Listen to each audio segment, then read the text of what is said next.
আসসালামু আলাইকুম। আপনাদেরকে মানে কমেন্ট করতে বলছিলাম যে মিসিং টপিক, আপনারা তো কেউ কমেন্টই করলেন না তেমন। তাহলে যে একজন একটা ছবি দিছেন, লিখে একটা ছবি দিছেন, ছবিটা দেখতে হবে। আর তেমন কোনো পাইনি আমি, তো সবগুলোই মনে হয়ে গেছে। তারপর আমি বিস্তারিত আলোচনায় যাচ্ছি।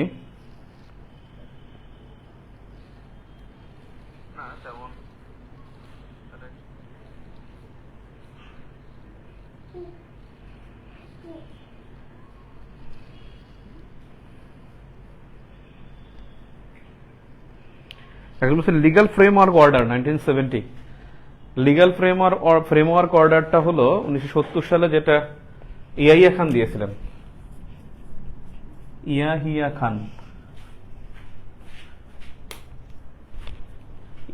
খান দেন 1970-তে, এবং উনি যখন প্রেসিডেন্ট হন তখন দিয়েছিলেন যে আসলে এই লিগ্যাল এলএফও, যেটা লিগ্যাল ফ্রেমওয়ার্ক অর্ডার, এটার উদ্দেশ্য ছিল বেসিক্যালি পাকিস্তানের নির্বাচন সংক্রান্ত বিধিমালা, এবং এখানে ছিল যে ভোটার থাকবে কি রকমের হবে, প্রদেশ ভিত্তিক আসন হবে, প্রাদেশিক স্বায়ত্তশাসনও থাকবে, প্লাস হলো ফেডারেল গভর্নমেন্ট থাকবে, সেন্ট্রাল গভর্নমেন্ট একটা, ফেডারেল গভর্নমেন্ট মানে প্রভিন্সিয়াল গভর্নমেন্ট একটা, এমএলএ নির্বাচিত হবে, মেম্বার অফ ন্যাশনাল অ্যাসেম্বলি, আর একটা হলো এমএলএ মানে legislative assembly, member of legislature assembly, legislative member. এটা হলো লিগাল ফ্রেমওয়ার্ক অর্ডার 1970। আর একজন প্রশ্ন করেছেন যে ওখানে পিডিএফ দেওয়া হয়েছে, পিডিএফ এর মধ্যে কিন্তু লিগাল ফ্রেমওয়ার্ক অর্ডার আছে। আর হলো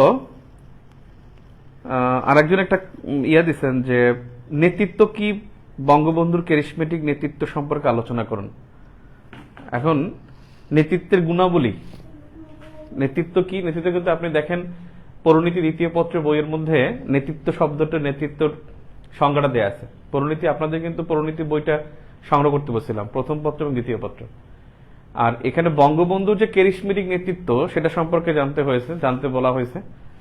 লিখতে বলা হয়েছে যে বঙ্গবন্ধুর ক্যারিসমেটিক লিডারশিপ বললে সেটা আপনার একেবারে তিনি যে 1930s-এ যখন সে ইয়ার সাথে দেখা করছেন, 18 বছর বয়সে 1938-এ যখন শেরে বাংলাকে ফজলুল্লাহ হোসেন শহীদ সোহরাওয়ার্দীর সাথে তিনি দেখা করেছেন স্কুলে, যখন তিনি স্কুলে পড়েন, তখন থেকে যে তার নেতৃত্ব, যে স্কুলের ভাঙা টিনের নিয়ে তিনি উপস্থাপন করেছেন, সেখান থেকে নিয়ে আসতে হবে। সেখান থেকে তারপরে মুসলিম লীগের অন্যতম সদস্য ছিলেন, তারপরে হলো পূর্ব পাকিস্তান মুসলিম ছাত্রলীগ প্রতিষ্ঠা করেছেন, পূর্ব পাকিস্তান মুসলিম ছাত্রলীগ প্রতিষ্ঠা করেন 1948-এ।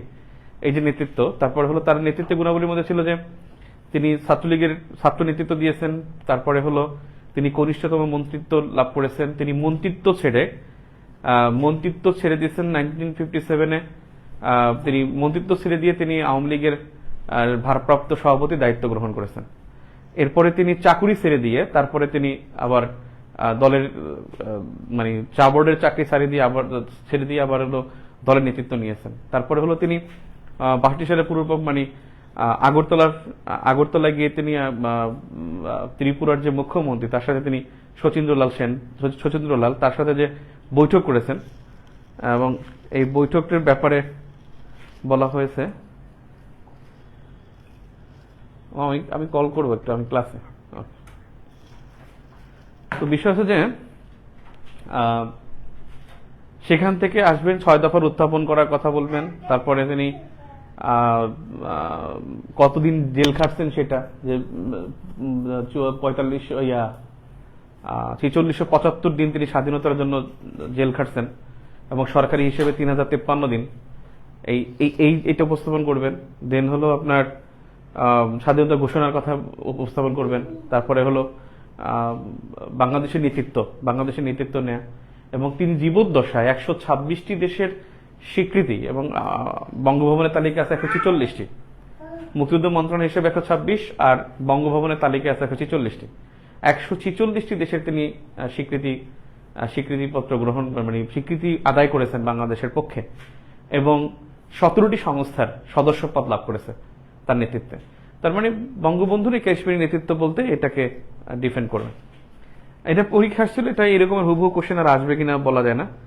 ভাষা আন্দোলনের ফলাফল, ভাষা আন্দোলনের ফলাফল এটা তো এসে দেয়া আছে, মানে যেহেতু আপনি বলছেন ভাষা আন্দোলনের ফলাফল, ভাষা আন্দোলনের ফলাফল যদি বলেন, বাঙালি জাতীয়তাবাদের প্রতিষ্ঠা বা জাতীয়তাবাদের উত্থান লিখতে হবে, উত্থান। নাম্বার 2, ভাষার অধিকারের প্রতিষ্ঠার দৃষ্টান্ত স্থাপন, গণতান্ত্রিক চেতনার উদ্ভব, সাংস্কৃতিক আন্দোলনের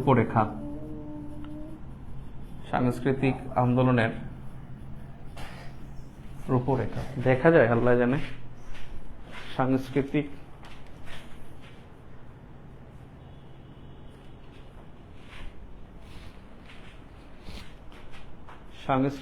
আন্দোলনের রূপরেখা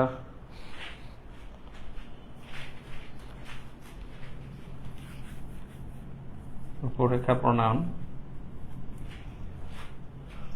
নাম্বার 5, ঐতিহাসিক মর্যাদা লাভ, বাঙালি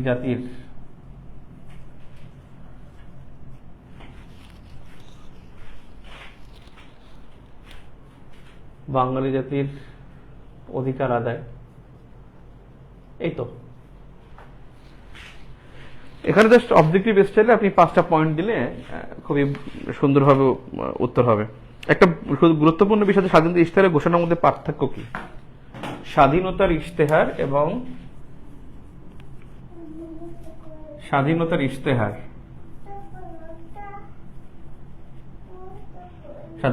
ও ঘোষণার পার্থক্য। এখানেই ঘোষণা লিখি, স্বাধীনতার ইশতেহার ও ঘোষণার পার্থক্য। স্বাধীনতার ইশতেহার এবং ঘোষণার পার্থক্য মনে রাখবেন। ইশতেহার হলো একটি রাজনৈতিক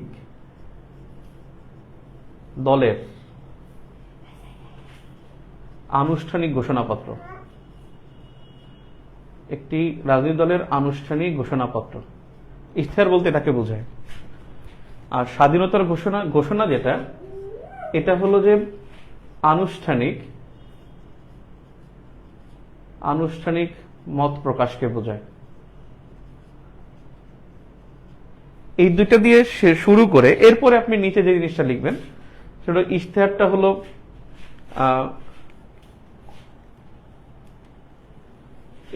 যে 3 মার্চ 1971। আপনাদের পিডিএফ মনে হয় পেয়েছেন, আমি 4টা পিডিএফ দিচ্ছি আজকে, 4টা পিডিএফ। একটা হলো বাংলাদেশের সাজেশনের একটা পিডিএফ সাজেশন কিন্তু কনসাইজ হবে। যেমন শান্তির পদক, আজকে একটা আমাদের দিচ্ছি যে বঙ্গবন্ধু যে শান্তি পদক, এটা কিন্তু পরীক্ষা আসবে, রিটেনে আপনাদের আসবে ইনশাল্লাহ। কোন জায়গায় আসবে জানি না, রচনা আসতে পারে, বাংলাদেশ ইন্টারন্যাশনাল যে কোনো জায়গায় আসবে। তো এগুলো কনসাইজ হবে। লাস্টে আমরা যখন রিভিশনে যাব, যদি সময় থাকে ইনশাল্লাহ, তখন কনসাইজ করে আমরা আলোচনা করতে পারবো। ঠিক আছে, আপনাদের আমি আজকে খুব শর্ট ক্লাস দেবো, আগামীকালকে আমি সকাল 8টায় আবার ক্লাস দেবো ইনশাল্লাহ।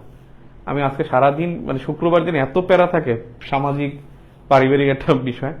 আর বিষয় হলো যে আমার কালকে হলো মক ভাইবা, সেখানে গেস্টদের রেডি করা, এবং 60 জনের মতো নিবন্ধন করেছে, মানে রেজিস্ট্রেশন করেছে যে কালকে মক ভাইবা দিবে। তাদের এই ভাইবার ব্যাচটা একটু ম্যানেজ করতে হয়েছে। আর তাছাড়া হলো মোবাইলটা অ্যাক্সিডেন্টলি আমি চার্জারটা পাই না, দেখুন আমি মানে চার্জ দিতে পারি নাই, তো চার্জও নাই। আরেকটা হলো ঢাকায় চলে যেতে হবে, কালকে 8টায় আমি ইনশাল্লাহ আপনাদেরকে আমি ক্লাস দেবো ইনশাল্লাহ। তো বিষয় আমি যেটা বলতে চাচ্ছিলাম সেটা হলো যে ঘোষণা 3 মার্চ 1971 যেটা ইশতেহার, আর ঘোষণাটা হলো 26 মার্চ 1971, এবং এটা করেছে শাহজাহান সিরাজ। ছাত্র নেতা ছিল শাহজাহান সিরাজ, একসময় আওয়ামী লীগ করতে, পরে বিএনপির এমপি হয়ে মন্ত্রী হয়ে চলে যায়, এবং উনি 26 মার্চ বঙ্গবন্ধু। এই ইশতেহারের মধ্যে কিন্তু একটা গুরুত্বপূর্ণ বিষয়, আপনি ইশতেহার যদি কারোর কাছে প্রিলি বইটা থাকে, প্রিলি গাইডটা যদি থাকে, একেবারে ওখানে পয়েন্টগুলো ভালো করে পড়েন, কি কি কথাবার্তা লেখা আছে ইশতেহারের মধ্যে, যে বিষয়গুলো আছে নাম্বার 1 যেটা, বঙ্গবন্ধুকে সর্বাধিনায়ক ঘোষণা করা হয়েছে, বঙ্গবন্ধুকে সর্বাধিনায়ক ঘোষণা করা হয়। এরপরে হলো যে ওখানে যে বাংলাদেশ মানে পূর্ব পাকিস্তান ছাত্রলীগকে বাংলাদেশ ছাত্রলীগ করার প্রস্তাব অনুমোদন, যদি এটা হয়েছে কয়েকদিন পরে, প্রস্তাবটা ওখানে অনুমোদন করা হয়েছে। এখানে কিন্তু বঙ্গবন্ধুকে জাতির জনক উপাধি দেওয়া হয়েছে। আবার এখানে কিন্তু যে 1 মার্চে যে স্বাধীন বাংলা বিপ্লবী পরিষদ গঠিত হয়েছে, এটাকে সম্প্রসারণের কথা বলা হয়েছে। এবং কৃষক শ্রমিক জনতাদের জন্য সমাজতান্ত্রিক সাম্যবাদী সমাজ প্রতিষ্ঠার ঘোষণা করা হয়েছে। কৃষক শ্রমিক জনতার ঐক্যের ভিত্তিতে সমাজতান্ত্রিক সাম্যবাদী সমাজ প্রতিষ্ঠার কথা বলা হয়েছে। এটা কিন্তু এখানে খুব গুরুত্বপূর্ণ বিষয়। সমাজতান্ত্রিক সাম্যবাদী সমাজ প্রতিষ্ঠা। সমাজতন্ত্র এবং সাম্যবাদ দুইটা ভিন্ন জিনিস, মানে ভিন্ন জিনিস কিন্তু একই, মানে সমাজতন্ত্রের চাইতে সাম্যবাদটা উপরে। আমি যদি সংক্ষেপে বলি, সমাজতন্ত্র হলো জাস্ট একটা ফাইন্যান্সিয়াল বা ইকোনমিক একটা বিষয়। অর্থাৎ সমাজতন্ত্রের অর্থ ব্যবস্থায় বলা হয় যে সকল সম্পত্তি রাষ্ট্রের, জনগণের সম্পদ থাকবে না, রাষ্ট্রের সম্পত্তি থাকবে, প্রতিটি জনগণ রাষ্ট্রের জন্য কাজ করবে এবং রাষ্ট্রীয় সম্পত্তি থাকবে, রাষ্ট্রীয় সবকিছু থাকবে। আর ব্যক্তিগত বা পুঁজিবাদী অর্থ ব্যবস্থাকে এটাকে মানে এখানে বিবেচনা করা হয় না। এখানে গণতান্ত্রিক মূল্যবোধের কোনো ধারণা থাকবে না, থাকবে হলো এলিট শ্রেণী যারা হলো সমাজে কর্তৃত্ব স্থাপন করতে পারবে, সেই কর্তৃত্ববাদীদের দ্বারা পরিচালিত হবে। সাম্যবাদ হলো শ্রেণী বৈষম্যহীন সমাজ। শ্রেণী বৈষম্যহীন সমাজটা হলো কমিউনিজম বা সাম্যবাদ। শ্রেণী বৈষম্য বলতে বোঝায় কি? বোঝায় হলো যে একই শ্রেণীর মানুষ একই সুবিধা ভোগ করবে, এখানে শ্রেণী বৈষম্য থাকবে না। যেমন আমি শিক্ষক, আরেকজনও শিক্ষক, আমি ফোমের চেয়ারে বসবো, আরেকজন কাঠের চেয়ারে বসবো, এটা হবে না। প্রত্যেকটা স্টুডেন্ট আছে, কেউ স্টুডেন্ট যদি এখানে স্কুলে কেউ মাইক নিয়ে কথা বলবে আর কেউ খালি গলায় কথা বলবে, এটা হবে না। মানে একই শ্রেণীর মানুষ একই সুবিধা ভোগ করবে, এটা হলো পরিবর্তন করা হয়েছে। এবং এগুলো হলো ৭২ সংবিধানে ফিরে যাওয়ার একটা প্রতিচ্ছবি, এবং এই ফিরে যাওয়ার প্রতিচ্ছবিটাই হলো পঞ্চদশ সংশোধনী। প্রধানত সকল ক্ষমতার মালিক জনগণ ব্যাখ্যা করেন। একেবারে ভাই আপনি ৭ম অনুচ্ছেদটা পড়েন, ৬ এবং ৭ অনুচ্ছেদ পড়েন, ওখানে আপনি উত্তর পেয়ে যাবেন একেবারে, যে সকল ক্ষমতার মালিক জনগণ। সকল নাগরিক আইনের দৃষ্টিতে সমান ও আইনের আশ্রয় লাভের অধিকার ব্যাখ্যা করুন। এটা ২৭ এবং আপনি ৩১ অনুচ্ছেদটা পড়বেন, ২৭ এবং ৩১ অনুচ্ছেদ। সকল নাগরিক আইনের দৃষ্টিতে সমান ও আইনের আশ্রয় লাভের অধিকারী। কোন পরিস্থিতিতে মৌলিক অধিকার সমূহ সাময়িকভাবে স্থগিত করা যায়?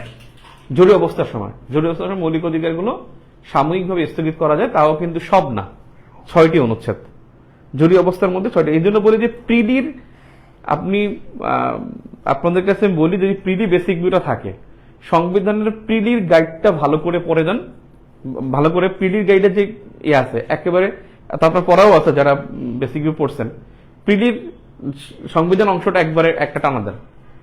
এখন যে প্রশ্ন যে ছোট ছোট পার্ট আসে এবং পার্টের মধ্যে যে কিছু ক্লু থাকে, সেগুলো আপনি ওখান থেকে দেখেন। আমি আপনাকে যদি সাজেশন দিতে বলেন, আমি বলবো যে ১ নম্বরে